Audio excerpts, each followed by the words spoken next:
ছাত্ৰ-ছাত্ৰীসকল, আজিৰ এই ভিডিঅ'টোত আমি আলোচনা কৰিম যে বেছি নপঢ়াকৈ বা অলপ পঢ়ি বৰ্ড পৰীক্ষাত কেনেকৈ ভাল নম্বৰ পাব পাৰি। নিশ্চয় তোমালোকে দেখিছা এনেকুৱা কিছুমান শিক্ষাৰ্থী আছে যিয়ে পঢ়া শুনাত ভাল নহয়। স্কুলত অনুষ্ঠিত হোৱা সকলো পৰীক্ষাতে ইমান এটা ভাল নম্বৰ পোৱা নাছিল।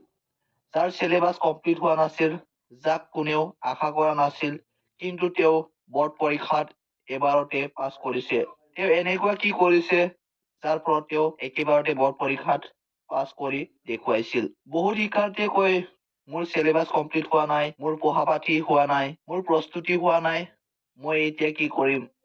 পৰীক্ষাত ফেল কৰিম নেকি? যদি তোমাৰ কোনো বিশেষ প্ৰস্তুতি হোৱা নাই, যদি তোমাৰ বিশেষ পঢ়া পাতি হোৱা নাই, তথাপিও যদি তুমি আজিৰ এই ভিডিঅ'টোত আলোচনা কৰা কৌশল কেইটা ভালদৰে অনুসৰণ কৰা, কৌশল কেইটা পৰীক্ষাত প্ৰয়োগ কৰা, তেনেতে কোনো একো বিশেষ নপঢ়াকৈ ক্লাছ 10ৰ পৰীক্ষা বা ক্লাছ 12 বৰ্ড পৰীক্ষাই হওক একেবাৰতে পাছ কৰিব পাৰিবা। যদি তুমি ক্লাছত মন দিছিলা বা অলপ হলেও পঢ়িছা, তেনেতে বহুত ভাল নম্বৰ লৈ বৰ্ড পৰীক্ষাত পাছ কৰিব পাৰিবা। আৰু যদি প্ৰস্তুতি অলপ উন্নত হৈছে, তেনেতে এই কৌশল সহায়ত হয়তো পৰীক্ষাত টপ কৰিব পাৰা। সকলোখিনি কথা বুজিবলৈ এই ভিডিঅ'টো শেষলৈকে চাবা। আমাৰ চেনেলত মেট্ৰিক পৰীক্ষাৰ ৰিলেটেড থকা কথাবোৰ আলোচনা কৰি থাকো। ব'লা এতিয়া মূল বিষয়টোলৈ আগবাঢ়ো।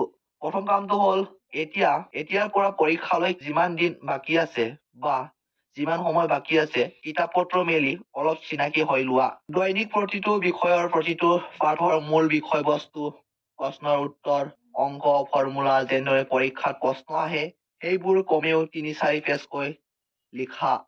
ইয়াৰ বাবে প্ৰি বৰ্ড পৰীক্ষাৰ কুৱেশ্যন পেপাৰ সমাধান কৰিব পাৰা। এইটো কৰিলে হাতৰ আখৰ অভ্যাস হ'ব, ৰাইটিং স্পীড বৃদ্ধি হ'ব, প্ৰশ্নৰ সৈতে চিনাকি হ'বা আৰু একে সময়তে পৰীক্ষাৰ বাবে প্ৰস্তুতিও হ'ব। দ্বিতীয় কৌশলটো হ'ল পৰীক্ষা হলটোত প্ৰশ্ন কাকতবোৰ পঢ়ি ভালদৰে বুজি ল'ব লাগে। প্ৰশ্নৰ কাকতখন আদিৰ পৰা অন্তলৈকে এটা এটাকৈ ভালদৰে পঢ়ি বুজি ল'ব লাগিব। পঢ়ি যোৱাৰ সময়ত কোন কেইটাৰ প্ৰশ্নৰ উত্তৰ সঠিককৈ জানা আৰু কোন কেইটাৰ উত্তৰ নাজানা লক্ষ্য কৰি যাবা। নিজৰ কনফিডেন্স লেভেল মানে আত্মবিশ্বাস হেৰুৱাব নালাগিব। কিছুমান শিক্ষাৰ্থী আছে যিয়ে প্ৰশ্ন কাকতখন দেখাৰ লগে লগে ভয় খায়, পঢ়ি যোৱা উত্তৰবোৰ পাহৰি যায়। তুমি কিন্তু এনেকুৱা হ'ব নালাগিব। আনৰ কথা বাদ দিয়া, তুমি নিজে এইটো জানিব নালাগিব যে তুমি একো পঢ়া নাই, তুমি একো প্ৰস্তুতি কৰা নাই, তুমি এবাৰো নাভাবিবা যে তুমি একো প্ৰস্তুতি কৰা নাই। এনেকুৱা নহয় যে তুমি কেৱল যাৰ প্ৰস্তুতি ভাল হোৱা নাই, এনে বহুত শিক্ষাৰ্থী আছে যাৰ প্ৰস্তুতি ভাল হোৱা নাই। যি সময়ত তোমাৰ লগত পৰীক্ষাত বহি আছে, গতিকে সেই সময়ত তুমি জানো বুলি প্ৰশ্ন কাকতখন ভালদৰে পঢ়ি লোৱা। 3 নম্বৰ কৌশলটো হ'ল যি কেইটাৰ প্ৰশ্নৰ উত্তৰ জানা, সেই কেইটা উত্তৰ আগত লিখি লোৱা আৰু এনেদৰে লিখিবা যাতে উত্তৰবোৰ সম্পূৰ্ণ শুদ্ধ হয়। প্ৰশ্নই সোধা সকলোখিনি দৰকাৰী কথাখিনি লিখিবা। উত্তৰ বহীখন পৰিষ্কাৰ কৰা, লিখন শুদ্ধ কৰা। যিয়ে উত্তৰ বহী চেক কৰে, অৰ্থাৎ নিৰীক্ষকজনক ইমপ্ৰেছ কৰি তোলা। এতিয়া কথাটো হ'ল মই একোৱে নাজানো বা মই একোৱে পঢ়া নাই, তেতিয়া উত্তৰবোৰ কেনেকৈ লিখিম? প্ৰশ্নকেইটা পঢ়ি যোৱা সময়ত এইটো বুজি লোৱা যে প্ৰশ্নটো কোনটো পাঠৰ পৰা আহিছে।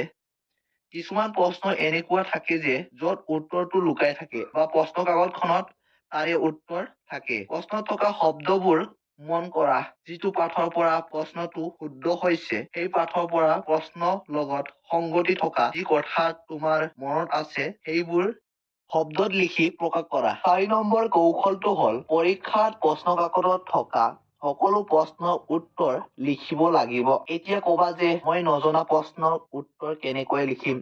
সেইটোৱেতো ক'ব বিচাৰিছো। তুমি উত্তৰটো জানা বা নাজানা, সকলো প্ৰশ্নৰ উত্তৰ লিখিব লাগে, কিন্তু অদৰকাৰী কথা নহয়, পাঠৰ সৈতে জড়িত থকা কথাখিনি লিখিব লাগিব। সম্পূৰ্ণ উত্তৰটো লিখিব নোৱাৰিলেও সেই প্ৰশ্নৰ উত্তৰটো আধা হলেও লিখিব লাগিব।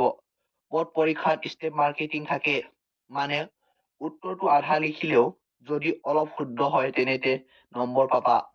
গতিকে সকলো প্ৰশ্নৰ উত্তৰ লিখিবা, যি জানা যি পাৰা সকলো লিখিবা, এটাও প্ৰশ্ন এৰিব নালাগিব। ধৰি লোৱা 5 নম্বৰ থকা কোনো এটা প্ৰশ্ন য'ত তুমি একোৱেই নিলিখা সেই খালী নম্বৰ কোনে দিব। আৰু যদি লিখা পাঠৰ লগত মিল থাকিলে হয়তো 1 নম্বৰ বা 2 নম্বৰ পাই যাব পাৰা, আৰু কপাল ভাল হলে 3 বা 4 নম্বৰো পাই যাব পাৰা।